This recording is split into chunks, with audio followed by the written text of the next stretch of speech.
Hello student, आज हम लोग कक्षा 10 के गणित का चैप्टर नंबर 1 वास्तविक संख्याएं का वन शॉर्ट वीडियो देखने वाले हैं, जिसमें मोस्ट इंपोर्टेंट क्वेश्चन लिए गए हैं जो परीक्षाओं में पूछे गए हैं और पूछे जाते हैं।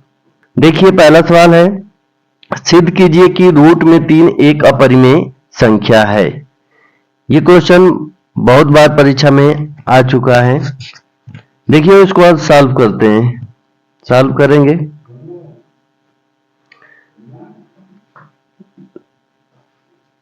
लिखेंगे माना रूट में 3 एक परिमेय संख्या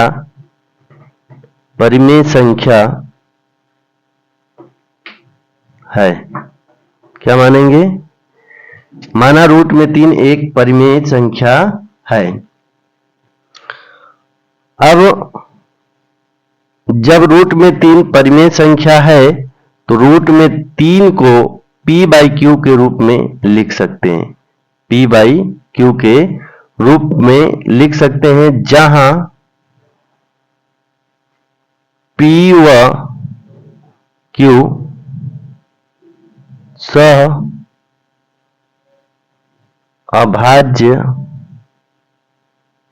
संख्याएं हैं और Q 0 के बराबर नहीं होना चाहिए। सहअभाज्य संख्याएं का मतलब ये हो गया कि P और Q किसी संख्या से विभाजित नहीं होगा सिवाय एक और स्वयं को छोड़कर ये किसी संख्या से विभाजित नहीं होगा। सहअभाज्य संख्या का मतलब ये है। अब यहां पर क्या करेंगे कि दोनों पक्षों का वर्ग करेंगे। तो यहां पर लिखेंगे दोनों पक्षों का वर्ग करने पर, दोनों पक्षों का वर्ग करने पर, जब वर्ग करेंगे तो रूट में 3 का वर्ग करेंगे तो 3 हो जाएगा और इसका वर्ग करेंगे तो p² बटे में q² होगा। अब क्रॉस गुणा करेंगे तो ये होगा 3q² बराबर p²। अब q² बराबर p² बटे में 3 होगा। q² बराबर p² बटे में 3 होगा। अब यहां पर लिखेंगे कि यदि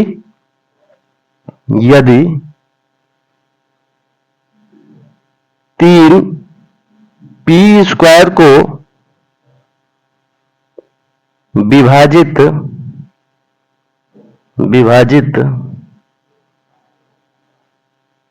करता है तो 3 p को भी विभाजित करेगा। p को विभाजित करेगा। तो हम यहां पर p बराबर 3 यानी 3 c लिख सकते हैं। कैसे? देखिए, p बराबर 3 c कैसे लिख सकते हैं, यहां पर समझ लीजिए कि p 3 p² को विभाजित करता है तो 3 p को भी विभाजित करेगा। इसका मतलब यह है कि p के अभाज्य गुणनखंड में 1 3 अवश्य होगा, यानी कि p को 3 डिवाइड कर रहा है। इसका मतलब ये कि p के अभाज्य गुणनखंड में 3 अवश्य होगा। इसके अलावा और संख्या हो सकती है, उन संख्याओं को हम c मान लेते हैं। तो यहां पर हो जाएगा p बराबर 3c, यानी p बराबर 3c हम लिख सकते हैं। c क्या है? एक अचर संख्या है।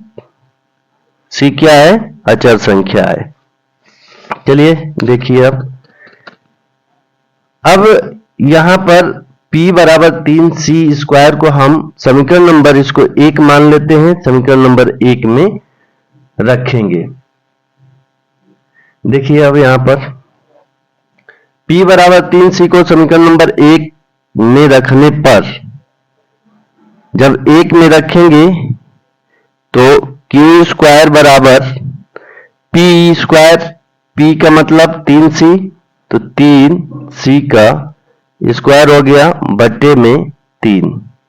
ये हो गया Q² बराबर, ये हो गया 3 तिली के 9 C² बटे में 3। तो Q² बराबर ये होगा 3C²। अब इसको लिख सकते हैं C² बराबर Q² बटे में 3। अब यहां पर यही लिखेंगे कि यदि 3 Q² को विभाजित करता है, 3 Q² को विभाजित करता है तो 3 Q को भी विभाजित करेगा। अब इसका मतलब यह है कि देखिए यहां पर कह रहे हैं कि P और Q सअभाज्य संख्या है, और यहां पर है कि 3 P को विभाजित कर रहा है और 3 यहां पर Q को भी विभाजित कर रहा है। इसका मतलब कि P और Q में एक उभयनिष्ठ गुणनखंड 3 है, एक उभयनिष्ठ गुणनखंड 3 है। तो यह इस बात का विरोधाभास हो रहा है कि P और Q सअभाज्य संख्या है। अब यहां पर लिखेंगे कि P व Q में कम से कम एक उभयनिष्ठ गुणनखंड, P और Q में कम से कम एक उभयनिष्ठ गुणनखंड 3 है, एक उभयनिष्ठ गुणनखंड 3 है। और इस बात का यह विरोधाभास कर रहा है, विरोधाभास हो रहा है कि P और Q सअभाज्य संख्या है। आप लिखेंगे अतः यह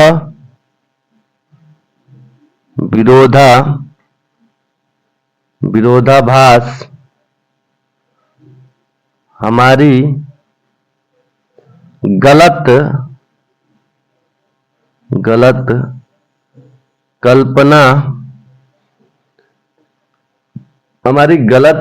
कल्पना के कारण उत्पन्न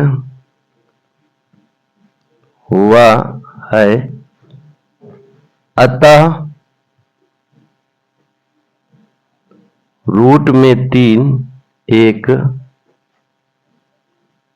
अपरिमेय संख्या है।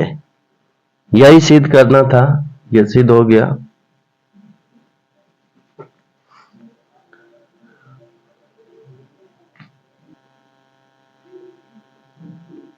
यहां पर अतः लगा लीजिए, अतः P और Q में कम से कम एक उभयनिष्ठ गुणनखंड 3 है। यह विरोधाभास हमारी गलत कल्पना के कारण उत्पन्न हुआ है, अतः ये सही है। दूसरा क्वेश्चन देखते हैं। दर्शाइए कि 5 माइनस √3 एक अपरिमेय संख्या है। इसको अब सिद्ध करते हैं। देखिए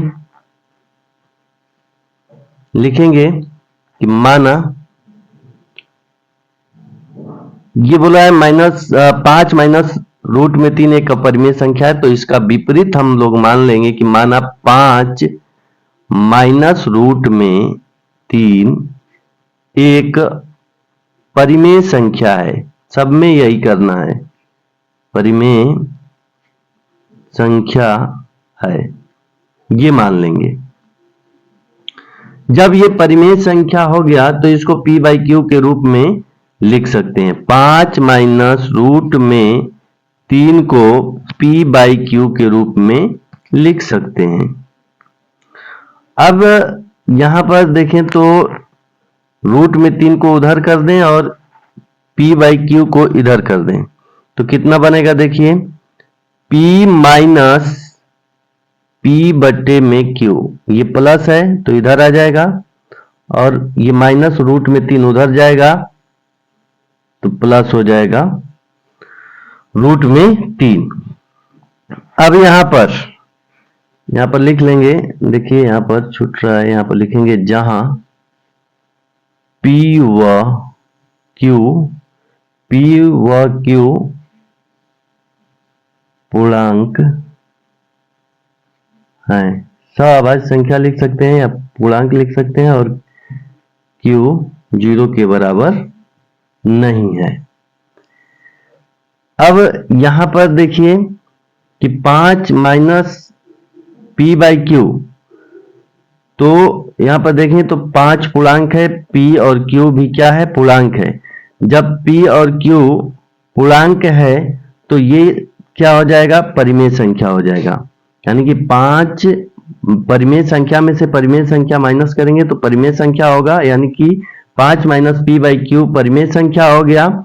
और रूट में 3 हम लोग जानते हैं कि ये क्या है, अपरिमेय संख्या है।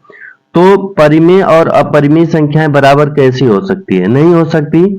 तो यहां पर यह विरोधाभास उत्पन्न हो रहा है कि यहां पर लिखेंगे कि चूंकि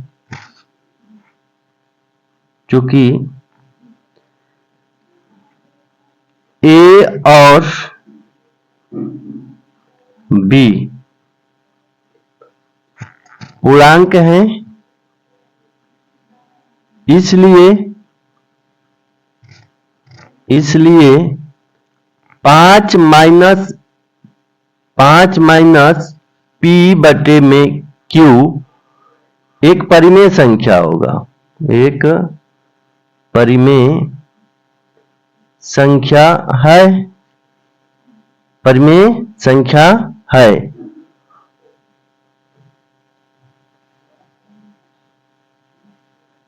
अर्थात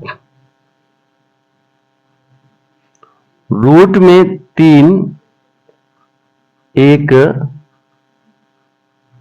परिमेय संख्या है। इसका मतलब यह है कि ये परिमेय संख्या हो गया तो ये भी क्या है, परिमेय संख्या है। परंतु हम लोग जानते हैं कि रूट में 3 क्या है, अपरिमेय संख्या है।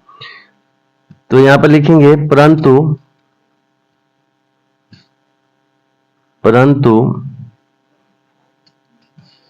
हम जानते हैं कि रूट में 3 अपरिमेय संख्या है। हम जानते हैं कि रूट में 3 अपरिमेय संख्या है। अब यहां पर विरोधाभास उत्पन्न हो रहा है तो लिखेंगे कि यह विरोधाभास हमारी गलत कल्पना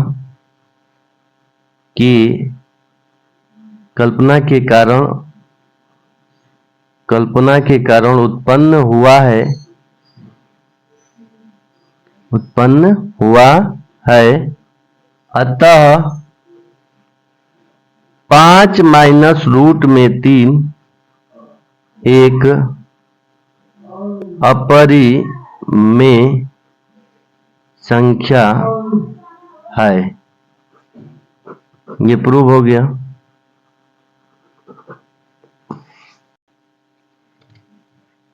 अगला क्वेश्चन देखते हैं। सिद्ध कीजिए कि 3 प्लस 2 रूट में 5 एक अपरिमेय संख्या है। तो इसका विपरीत हम मान लेंगे कि ये परिमेय संख्या है। सॉल्व करेंगे इसको, लिखेंगे माना 3 प्लस 2 रूट में 5 एक परिमेय संख्या है, एक परिमेय संख्या है। क्या है? परिमेय संख्या है। जब परिमेय संख्या है तो इसको हम लिख सकते हैं 3 + 2 रूट में 5 को हम p/q के रूप में लिख सकते हैं, जहां p व q सह अभाज्य संख्याएं हैं और q 0 के बराबर नहीं है।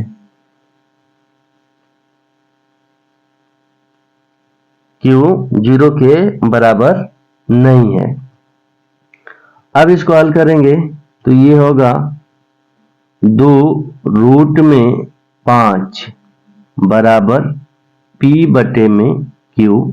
इसको पक्षांतर करेंगे उधर तो ये होगा -3। तो यहाँ पर लिखेंगे रूट में 2 रूट में 5 बराबर एलसीएम ले लेंगे तो ये होगा q, ये हो जाएगा p - 3q। अब रूट में 5 बराबर p - 3q बटे में 2q, ये 2 नीचे आ जाएगा। अब यहाँ पर देखिए, यहाँ पर अब लिखेंगे कि यहाँ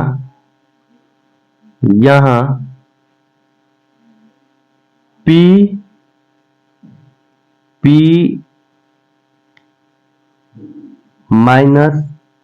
3q बटे में 2q परिमेय संख्या है। परिमेय संख्या है और हम जानते हैं कि रूट में 5 क्या है? अपरिमेय संख्या है। तो यहां पर हम लिखेंगे कि चूंकि रूट में 5 एक परिमेय, इतना परिमेय संख्या है, इसलिए रूट में 5 एक परिमेय संख्या है।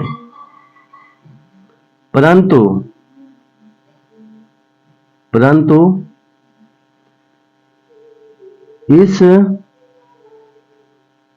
तथ्य का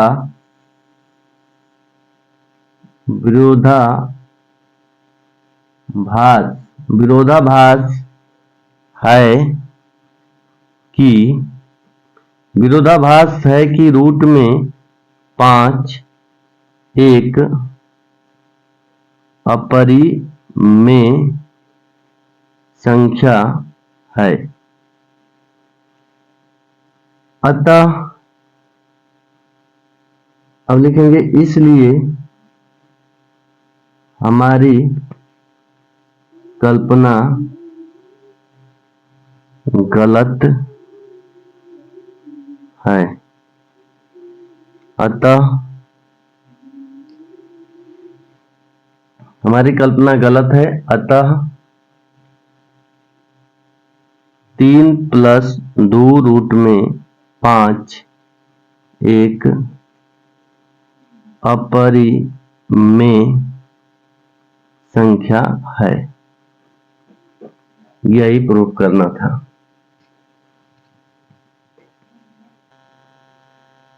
यहां पर लिखना चाहें तो लिख सकते हैं, क्योंकि p व q पूर्णांक है। अगला क्वेश्चन देखते हैं, चौथा क्वेश्चन। HCF 306, 657 बराबर 9 दिया है। एलसीएम 306, 657 ज्ञात कीजिए। यानी इसमें पहली संख्या दूसरी संख्या का HCF 9 दिया है और पहली संख्या और दूसरी संख्या का एलसीएम ज्ञात करना है। तो हम लोग सूत्र जानते हैं कि इसमें सूत्र होता है कि पहली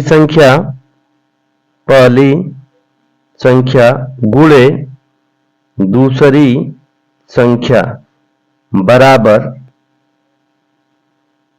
मास यानी HCF गुणे LCM होता है। पहली संख्या 306 दिया है, 306 गुणे दूसरी संख्या 657 दिया है। HCF दिया है 9, यानी 306 और 657 का HCF 9 दिया है तो 9 लिखेंगे। LCM निकालना है कि कितना होगा, तो 306 गुणे 657 और इसको बट्टे में ला देंगे तो बट्टे में 9 LCM हो जाएगा। अब इसको कटा देंगे, 9 7 63 69 27, यानी कि ये आपका हो गया 306 गुणे 73 बराबर LCM। सीधा लिख देते हैं LCM। जब 306 गुणे 73 करेंगे, गुणा करेंगे तो ये गुणा करने पाएगा 22 33 8, तो यही आंसर होगा, 22 33 8 आंसर हो जाएगा।